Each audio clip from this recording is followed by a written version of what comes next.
The North American legal cannabis market is expected to reach $32 billion by 2028. Unfortunately, recent cannabis stock market volatility has made it difficult for many investors to find opportunities to participate.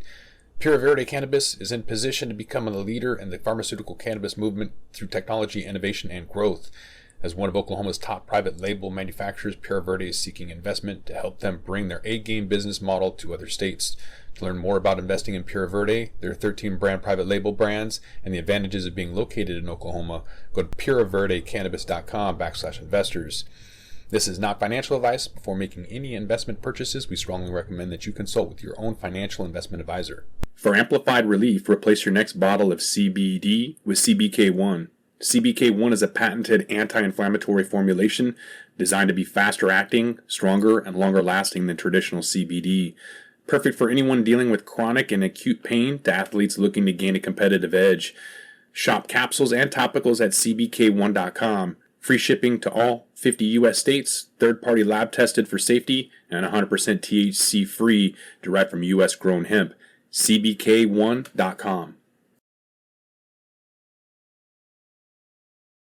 Oh my God. Welcome back to Green Rush Live for Friday afternoon here in Pro Cannabis Media. I'm Jimmy Young, the founder of Pro Cannabis Media. Very proud to have a live phone in Zoom call talk show on the business of cannabis every Friday here at Pro Cannabis Media on all those social media platforms that we're on, like your YouTube, your LinkedIn Live, your Facebook Meta, and Twitch. And did I forget one?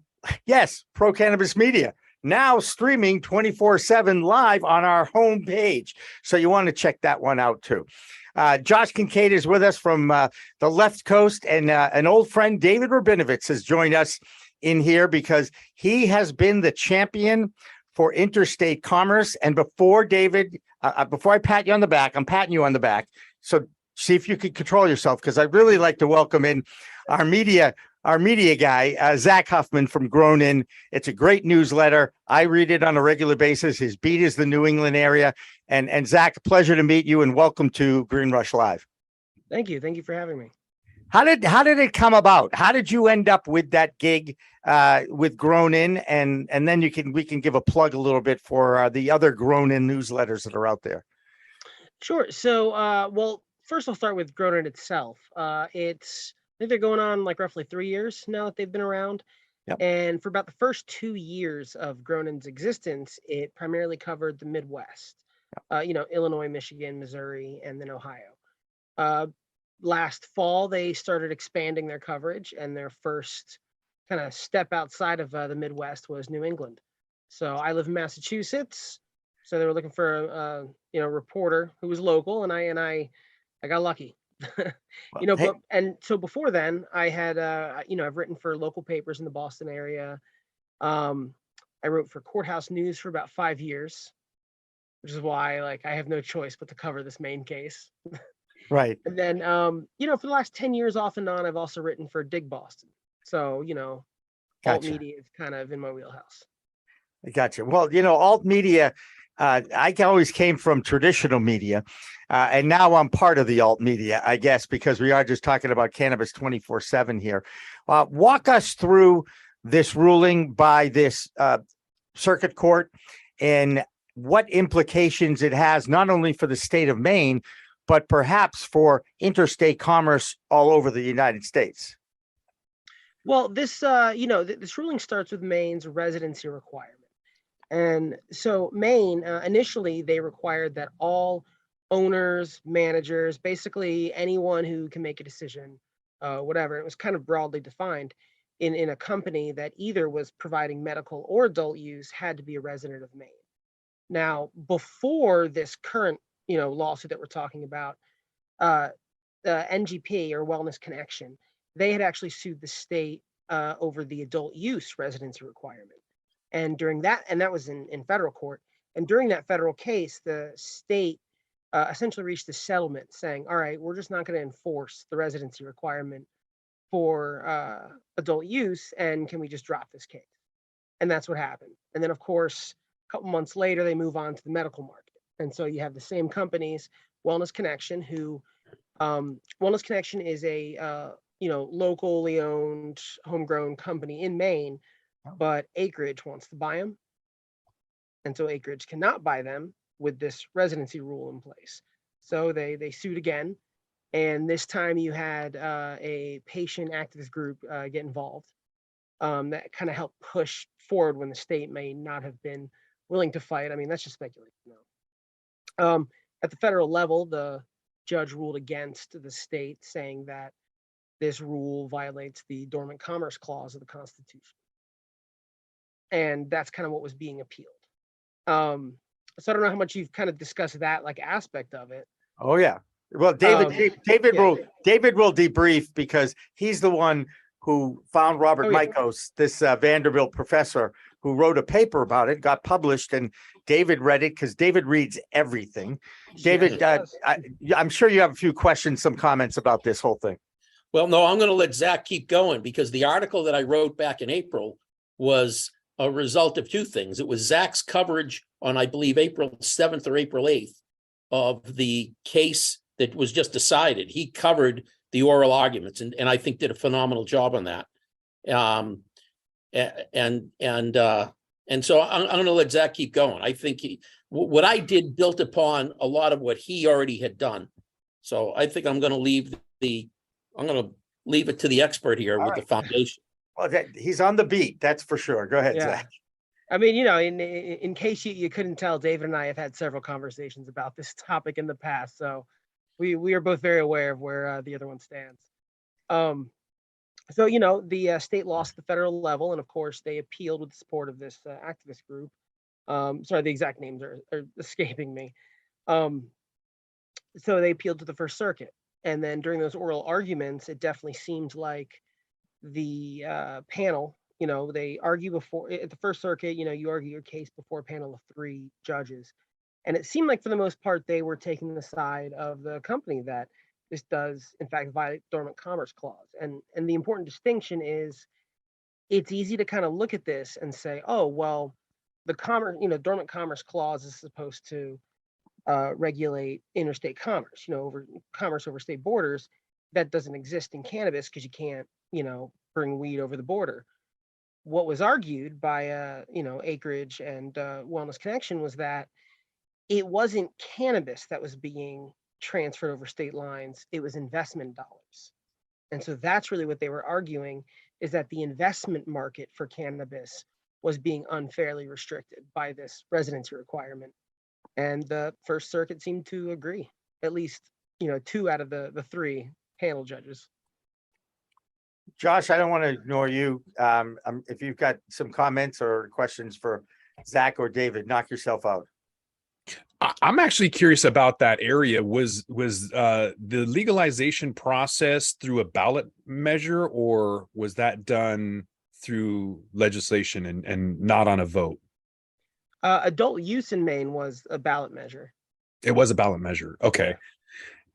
Are you seeing that being a difference? Because with a lot of ballot measures on the West Coast, there's a lot less corporate interests, right? Whereas some of these limited license states have a lot of influence from a very small amount of folks. And then that can really kind of change or dictate on how things are being done.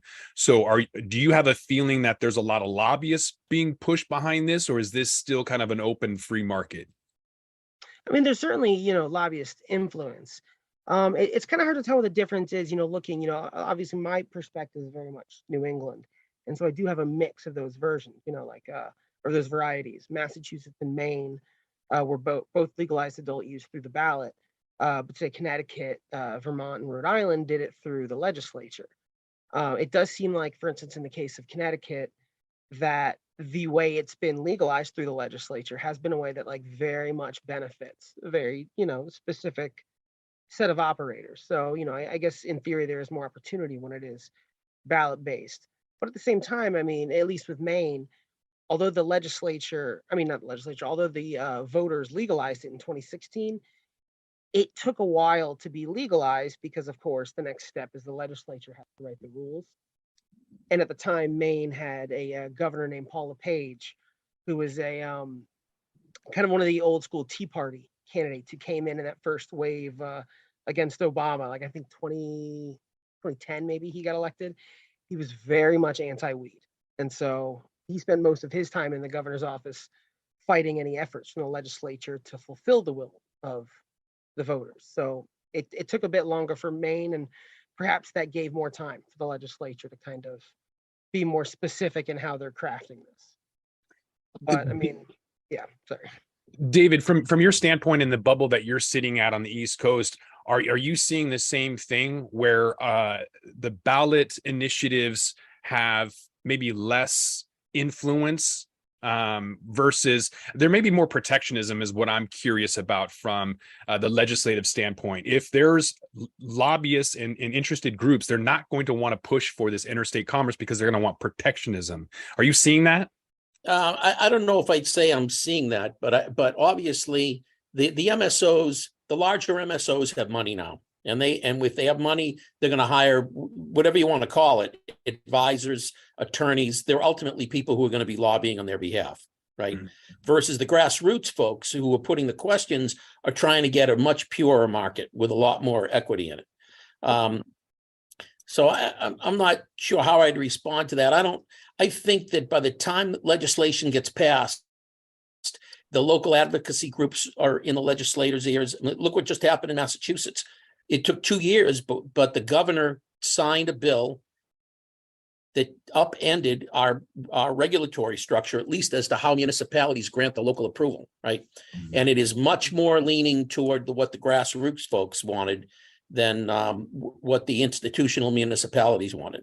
So I don't know. I'm not sure how to answer your question, but I don't know that there's outsized influence one way or the other, whether it's legislatively created or done at the ballot box by voter initiative.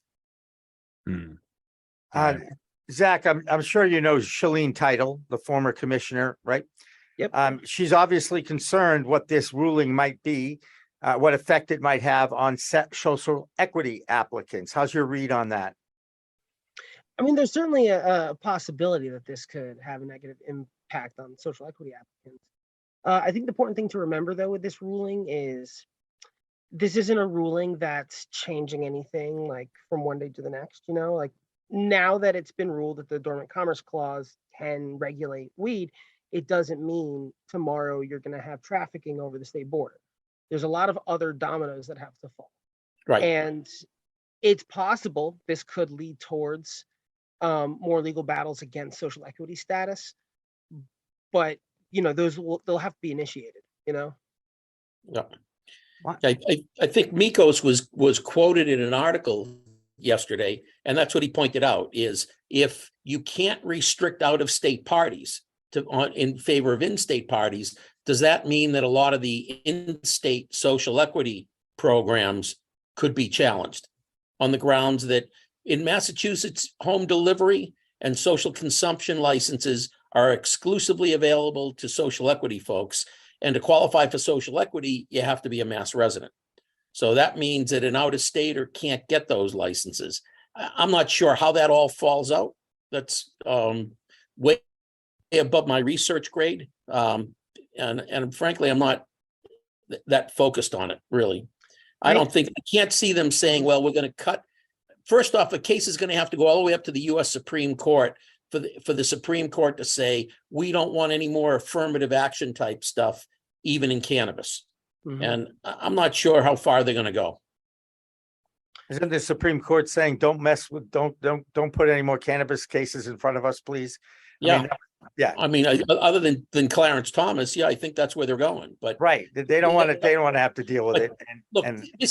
This is not far, Jimmy, from what you've heard out of my mouth for the past year, which is I don't think that Washington, D.C. is going to do anything for cannabis. I don't think they can get out of their own way. Even the people that are pro-cannabis don't understand the market, which is why their bills come out and the industry craps all over them. I mean, I believe for a while, and I said it back in April, marijuana legalization in the United States is going to get handled by the courts.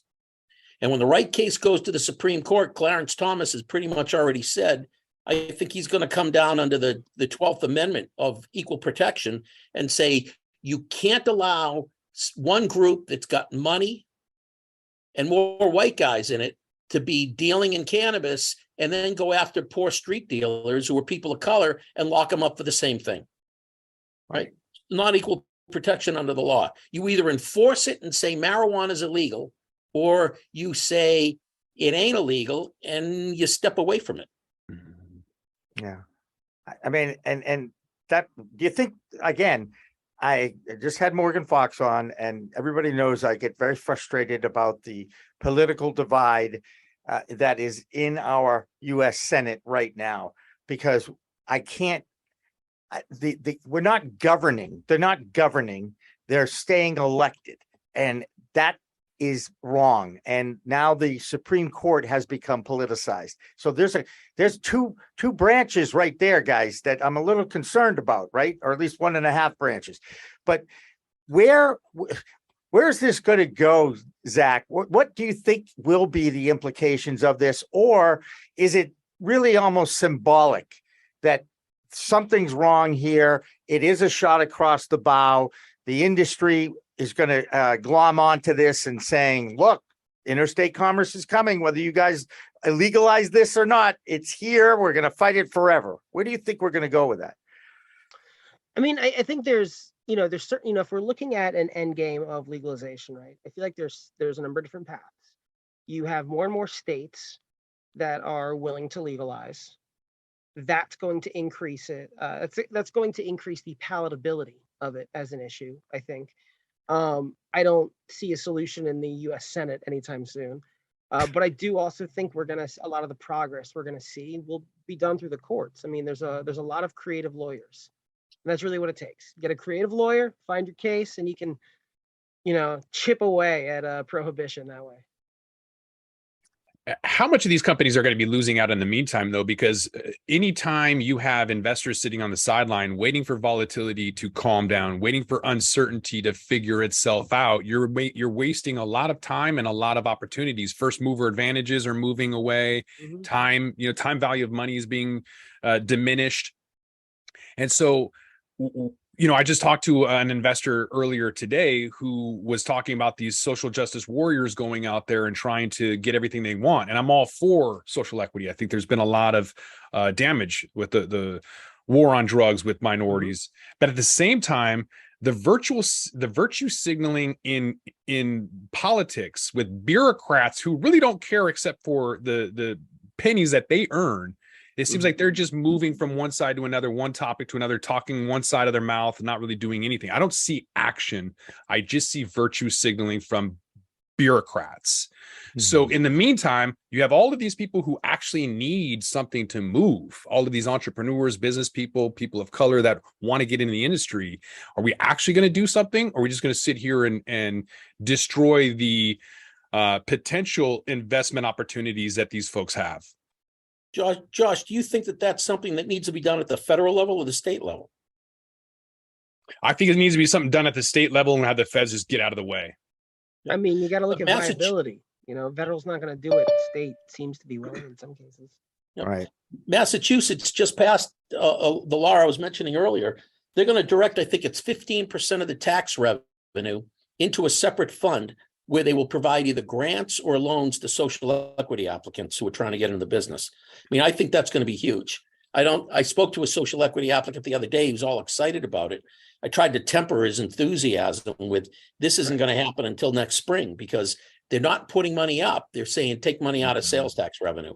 And it's going to take a while before that gets funded in any meaningful way. Plus, they got to get whatever institution is going to pass this money out. They have to put that together, recruit board members, decide whether they're only funding full operations or they're going to give people exploratory grants or that type of thing. But I think that's at the state level. I think that's what's going to solve the problem you're referring to of getting social equity folks standing up in the business. I think the feds are only going to be in the way. Mm-hmm. Hey, Zack, I want to ask you about your beat. How many of these meetings, New England's it's a pretty big territory. You're traveling all over from Augusta to Boston to Hartford. I mean, how do you get around to cover all these states? Well, I will say I am, one of the fortunate repercussions of, COVID is that everyone does their meetings remotely. So that's how I'm able to kind of keep up. Hasn't You that know, helped? I Wait, hang on a second. Sure. Hasn't Zoom helped news gathering? I think it has to some extent. Yeah. It's, you know, in the perfect world, if I could travel all the time, I mean, being in person is always going to be a little better.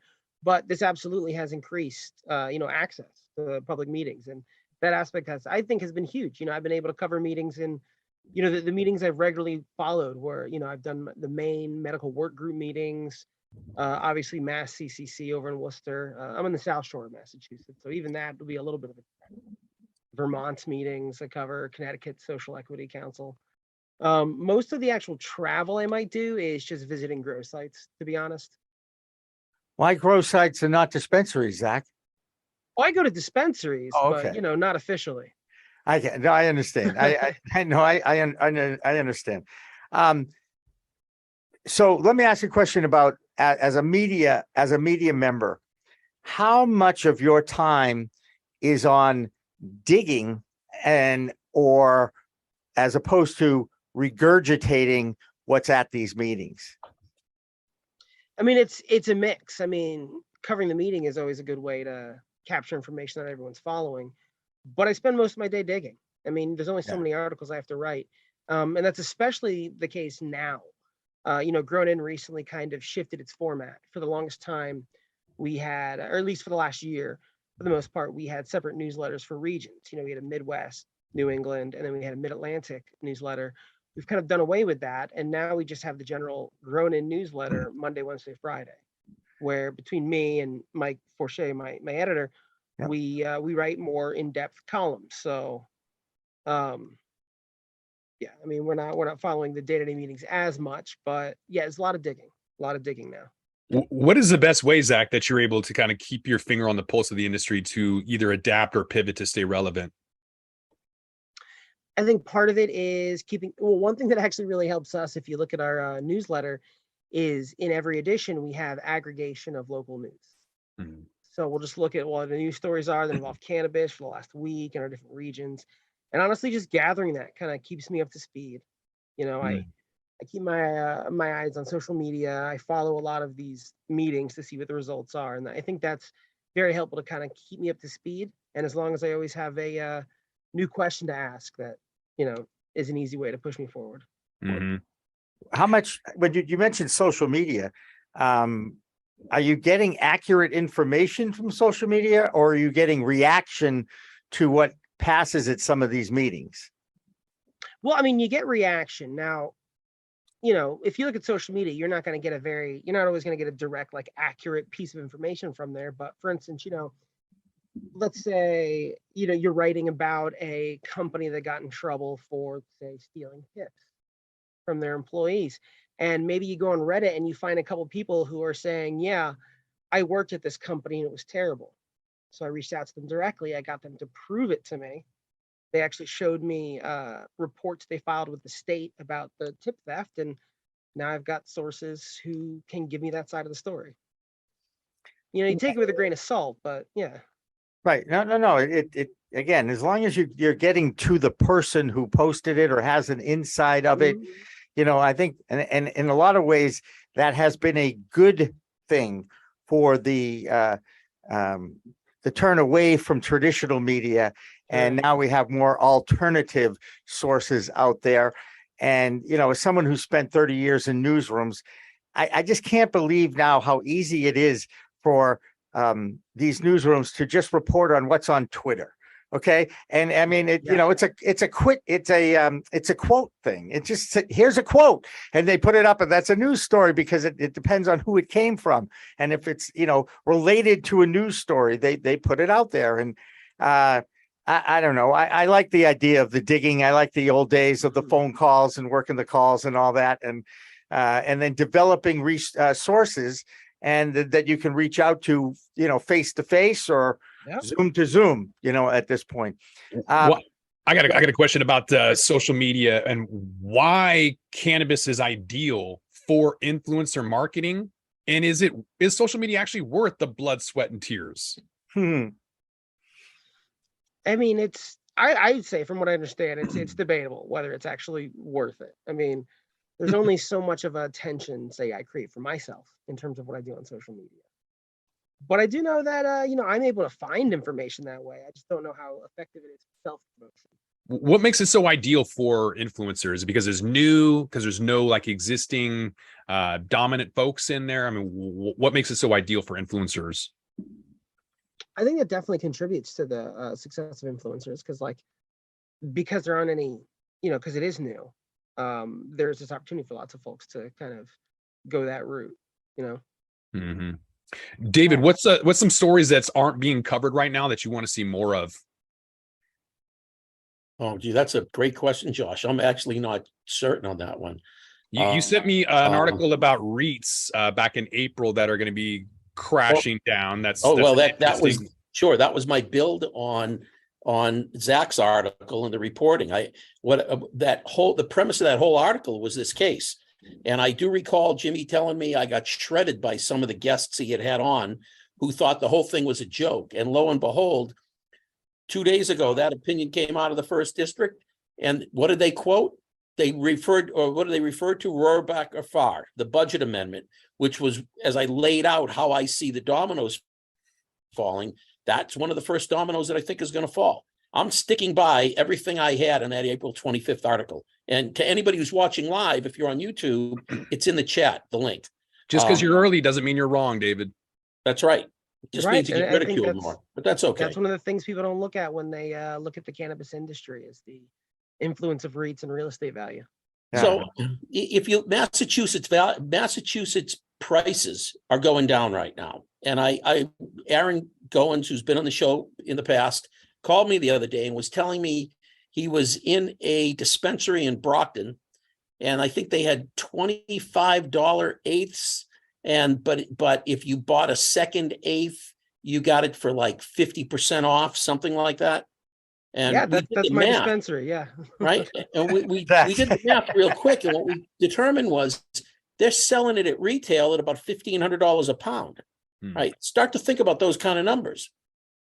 Well, that means wholesale. If you're going to live right, you got to be selling it at $7.50 a pound. Prices are coming down. And as they come down, I'm sticking by what I had in that Canary article on cannabis.net, that the big MSOs are the ones who need to keep the protectionist walls up. They can't afford, with their expensive indoor grow facilities, to allow cheap West Coast weed to come in. And I'll tell you where that cheap West Coast weed is going. It's going to all the social equity players, because those are the folks who didn't have the money to become fully integrated. So you either you grow it in-house and it's real expensive, and you're competing against some little operator down the street who's bringing it in from the West Coast and undercutting you on price. I think it's going to just be a fantastic time to be in the lower end of the weed business. Yeah. Yeah. Are we looking at a house of cards? Is it a race to the bottom here? Zach, what do you think? I think to some extent, certainly if you're viewing it as in terms of investment opportunities. Because when it starts, everyone is, when the market starts in a state, everything's exaggerated, and then, people want to return, and that's just not going to happen. Yeah, I think the house of cards is already, I made a prediction a while ago that I said 2022 is going to be the year of musical chairs. And a few months ago, a couple of merger and acquisition guys I know called me up and they said, explain to us what you mean by that. And I said, you're going to start to see the larger MSOs.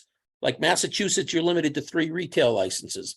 I said, you're going to see the people who've got 3 stores in Massachusetts are going to look at the worst store in their portfolio and say, you know what, let's get rid of that store and let's go get a license in a much better location.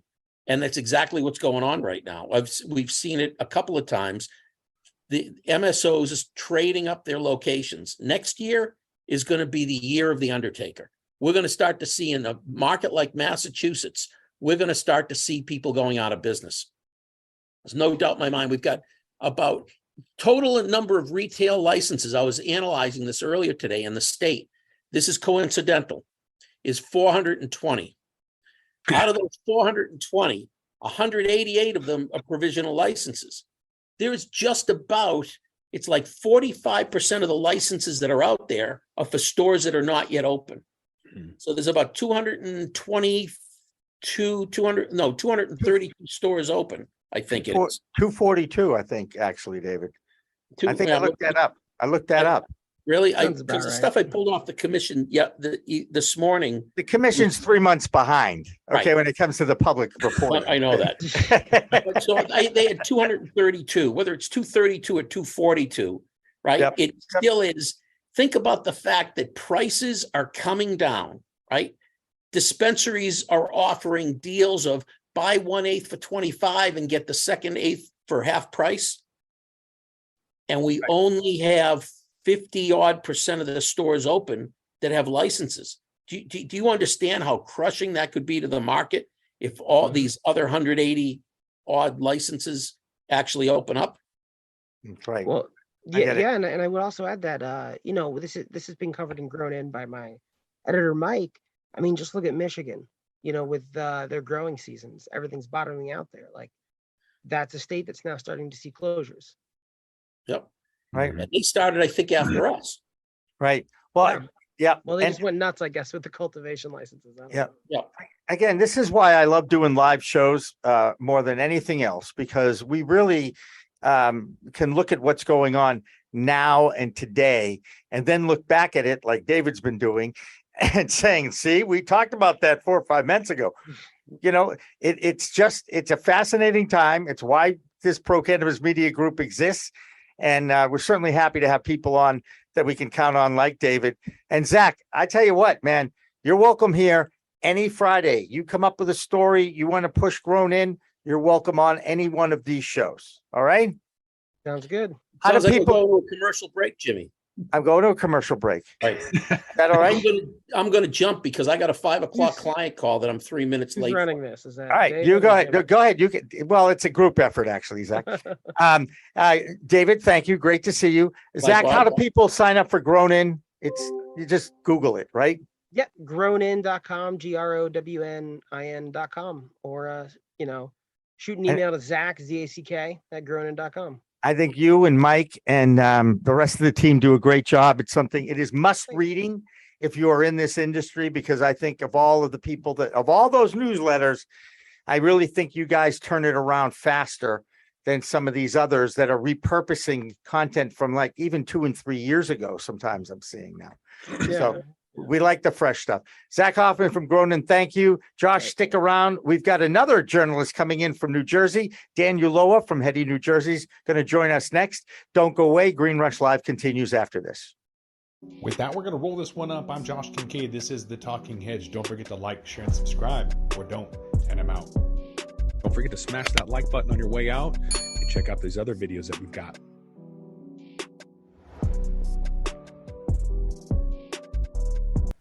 Infused, a cannabis talk show, is a one-of-a-kind look inside the cannabis industry. Meet the amazing people who make cannabis businesses bloom as they join host Nick with Francesca and Mike for creative cannabis conversations. Get an honest look at the business of cannabis, including trends, best and worst practices, products, education, and advocacy. Whether you're canna curious or running a cannabis, Infused has canna conversations that count. Infused is available on YouTube and is now streaming as part of the PodConnects network.